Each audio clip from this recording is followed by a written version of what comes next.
Hi guys, this is Rivoli again with another pen review, and the pen we're talking about today is a Lamy pen. I can't even really hide or make it a big secret what Lamy pen it is that we're talking about, because it's a Lamy 2000.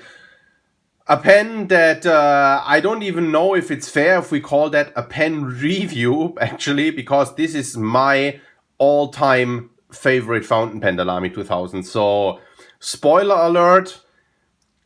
There will be nothing much bad that I will have to say about this pen, because, as said, it's my all-time favorite fountain pen for a number of reasons that I'm going to point out in this review. The Lamy 2000, a review that I wanted to get around for a long time now. This pen has been in use for a year now, so it took me quite a while to get around to the review.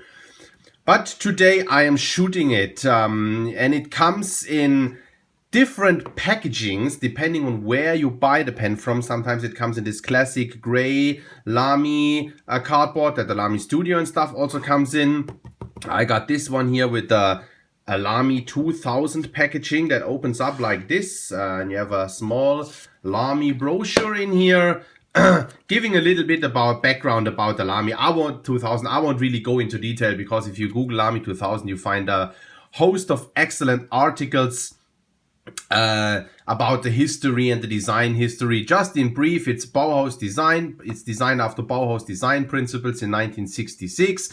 It has won a number of design awards, such as the Red Dot Design Award and stuff like that. And it is designed by Gerd Alfred Müller, who, if I'm not completely mistaken, is one of the founding fathers of the Bauhaus Design School. But as a matter of fact, he was also working as an industrial designer for Braun, who were quite famous for their household designs, coffee machines and stuff like that. And then the pen comes in as a fountain pen, ballpoint, multifunction pen, as a rollerball, and of course in the meanwhile there have been special editions and limited editions. It's also available as a stainless steel pen, the black amber version for instance, and I believe there was a red whatever limited edition once. Not too sure about that though. This here is the classic pen, a classical pen with minor changes, looks essentially the same since 1966, and the material that you see here is called macrolon, which is a polycarbonate. Chemically, I guess it's a plastic pen. Excuse me for using such terms here on a pen like this, but it essentially is a plastic. And this is the pen that we have here. When you look at the pen like this, very streamlined, very, very minimalist. I'm tempted to say minimalist. There is a lot of thing going on those days with minimalist pens, such as the new Lamy Ion that also is quite minimalist, meaning not a lot going on the pen, sleek lines, slender lines, not a lot of color popping out and stuff like that. Just not a lot of things that are disturbing to the eye or that just pop out, jump into your eyes, and maybe, I don't know, even feel distractive or something like that. So a very, very, very clean design.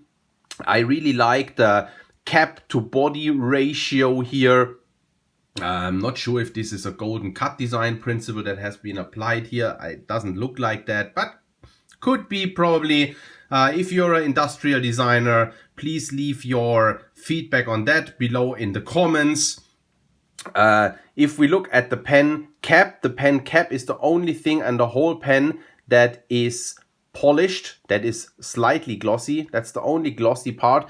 Otherwise, all the other parts are in this. You see the macrolon better when I hold it into the light like that. This sort of brushed macrolon finish. The sleek thing about this pen is like it is a piston filling fountain pen, but you do not see where the piston turning knob is. If I tell you that it's here and you start looking, you may see it. Let me see if I can turn it just a little bit, because there is ink left, but not all that much. So nothing will happen here. So you see, now I broke that point. Now you see that the piston turning knob is here, but once you put it back in, you actually can't really see the piston turning knob, which is a really, really, really cool feature. And then at the end of the pen, you have a stainless steel plate here, which I don't know what it's useful for, but it's there. So that's that with that pen design, which is, yeah, there's nothing much to say about it. It's like sort of a capped off cigar shape tapering down towards both ends. Super nice design. I find it lays great in the hand. It is a perfect weight. It's not too heavy. It's not too lightweight. It's an understated pen. That's what I really like about it. You can pop that out in any circumstance, in school, in university, in a business meeting, whatever. That is a pen that won't attract a lot of attention that's something that I'm into. Like, I don't like flashy pens generally. So I like if I take out a pen and not everyone goes like, wow, look, he uses a fountain pen and stuff. Like, if you like that, then maybe another pen is better, but I really like this understatement. The only branding that you have on the whole pen is Lamy engraved here in the side of the clip. Under the clip it says Germany 2. Don't know what the 2 stands for. If you know that, please leave that in the comment as well. I'd be interested in that. And then it's a very simple, very functional clip that is spring loaded.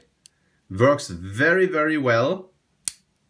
Perfect tension, super easy to get into a shirt pocket with this like slight arrow shape here, because the shirt pocket will just slide under here and slide all the way up. The pen will then not stick out of your shirt pocket a lot because it will sink in fairly deep. Super beautiful design, works very great. The next thing I really love about the pen, apart from the perfect weight, the minimalist design, the great piston filling mechanism that operates super smooth and that seamlessly integrates into the pen, very flush with the barrel, can't see that at all, is that it is a pop-off cap, which makes it a very convenient, super fast note taker, as opposed to a screw-off cap, and it works very, very well. You just pop the cap off and you're ready to write. Has a inner cap and then some kind of a mechanism in here that grabs onto those ears. I'll talk a little bit more about them in a minute. That's how actually that cap sits on the pen. I have never in 1 year had that pen drying out. Honestly, I've also never had it unused for like 3 weeks or something like that. But it's definitely been unused for a couple of days, and like I never had that pen not writing. As soon as I uncap the pen, it writes. You can post the pen. It does post fairly deep, posts very secure. Let me show you how deep it posts onto the barrel. Yeah, almost like halfway, not halfway down, like let's say a good third down the barrel. So that is also super nice because it doesn't throw the pen off balance at all.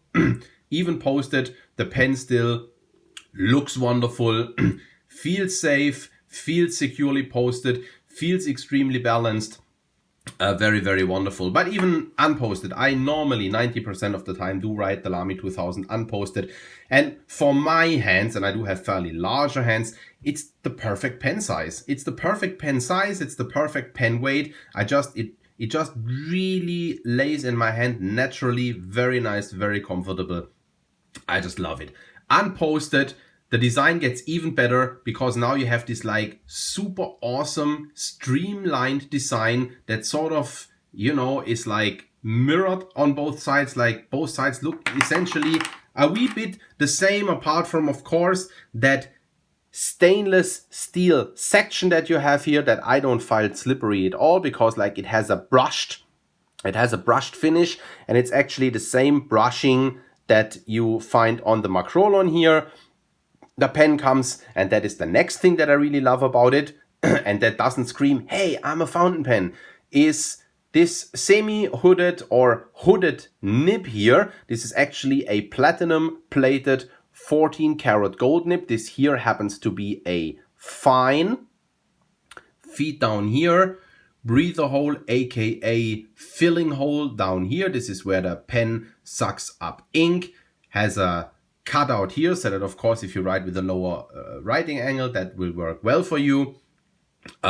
Yeah, a super smooth, some people say the nib is springy. I don't find it springy at all, but it's nice, soft, super smooth writing experience.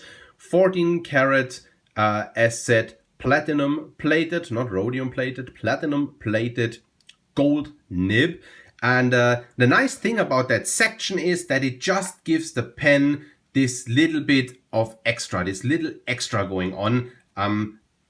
You have a otherwise dark blue / blackish anthracite colored pen in Macrolon, and the only thing that you really have going on is this steel section and this steel clip, and of course this super nice streamlined design.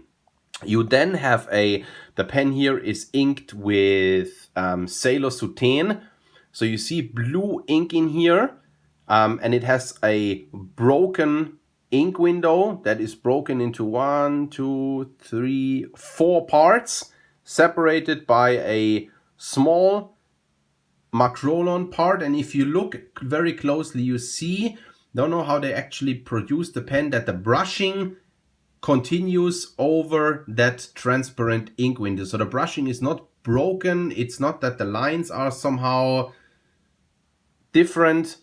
It's exactly the same thing. Looks very, very, very nice. And then also here you see the break where you can screw the pen apart. The pen is inked, but I'm going to do that now because, as said, there's not so much ink left in here, so that's gonna go well, I guess. Just be a bit careful. That's how you can screw the pen apart. Then you can get access to the inside of the barrel for very, very easy cleaning. Be careful with this ring here. This inner silver ring here is actually those small metal ears, as many people call them, is what keeps the cap in place. If I would flip that off like that, it might pop off and it might get lost. So when you clean your pen, when you take it apart for the first time, be very careful not to lose that ring. I think it's available from Lamy as spare parts, but yeah, just be careful not to lose it. And then you have a very easy time to flush the inside of the pen barrel and to also clean out the pen. Let me put that back on before an accident happens. So those are the things that I really, really love about the pen. The design, the weight, the understated aspect of it being a fountain pen that can't really be seen so much, or that is not so apparent, that it's usable in many, many different use cases because it is so understated. Beautiful design, snap-on cap, piston filler, feels really nice in the hand, almost warms to the hand like an ebonite pen. I mean, it mostly, if you would ask me what's the material that's closest to it, I'd say it feels like ebonite. I mean, if you compare, for example, the material of a Pelikan, this is the M805, which is an excellent pen in itself, of course, but that is feels colder, more slippery or something like that. It feels different. This here feels more, has more grip, warms more to the hand. Really nice. And also one of the final things that I really love about this pen is that it's affordable. I mean, I think it costs around 190 to 200 euro, for example, if you get it from a shop like Appelboom Pennen in the Netherlands with international shipping. I'll say something about that also in a minute. Again, but I've seen much lower street prices as well, around 150 euros, sometimes even lower if they pop them out on mass drop or something like that. So it's not like a 400 or 500 euro pen. It's still an expensive fountain pen. It's still not a Lamy Safari for 15 euro or something like that. But it is I'd say it's an affordable Grail pen, right? So that's what I also do really like about it. And I actually like the pen so much that this household does, in the meantime, have two of them. You see, one characteristic that happens with the Lamy 2000 over time is like that it... excuse me, I have to drink a sip of coffee. That it gets a little bit darker and more shiny over time from probably it's the fat in the hands or whatever that somehow reacts with the Macrolon material. You see the newer one here is a little bit, yeah, more matte, maybe, if I may say so. And I'm glad that this household in the meanwhile has two of those pens because, of course, it is an excellent pen and I really love it. Oh, before I get to the writing sample, let me get to a quick size comparison still. Because they have two different nibs that people often ask about. And I'm very glad that I can compare those nibs for you in a minute. Capped, I'd say it's about the same length than a Lamy Safari. And uncapped,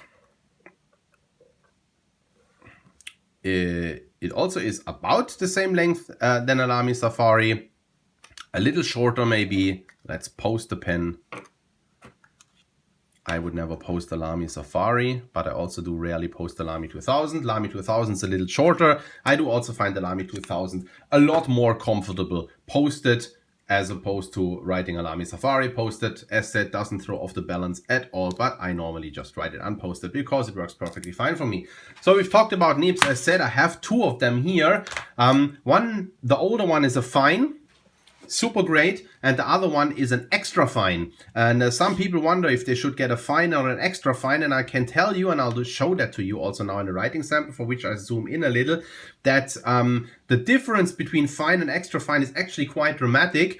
And then also the extra fine happens to have slight architect grind characteristics, meaning it produces a thinner downstroke and a wider cross stroke. So we start with the fine nib here, the pen inked with Sailor Soutane. Maybe dry it up a little bit because I had it. That never happens normally. That may now be because I had the pen, you know, unscrewed in order to show you all that I have shown you. Lamy 2000. Fine nib, super smooth writing experience. Some people say the pen does have a little bit of a sweet spot. When I talked about pen dealers and international shipping before, I recommend that you either test write that pen in a pen shop or get it from a trusted dealer such as Appelboom Pennen with international shipping, where if you don't like the pen, you can ship it back. Because some people say that that pen does have a little bit of a sweet spot, and that is kind of true. It depends a little bit on how you angle the pen. If you angle the pen a little bit too wide, it may be that you throw it off that sweet spot that somehow is there, and then it won't really write anymore. I don't find that sweet spot as dramatic as some people describe it. It's so as that I can't use the pen anymore.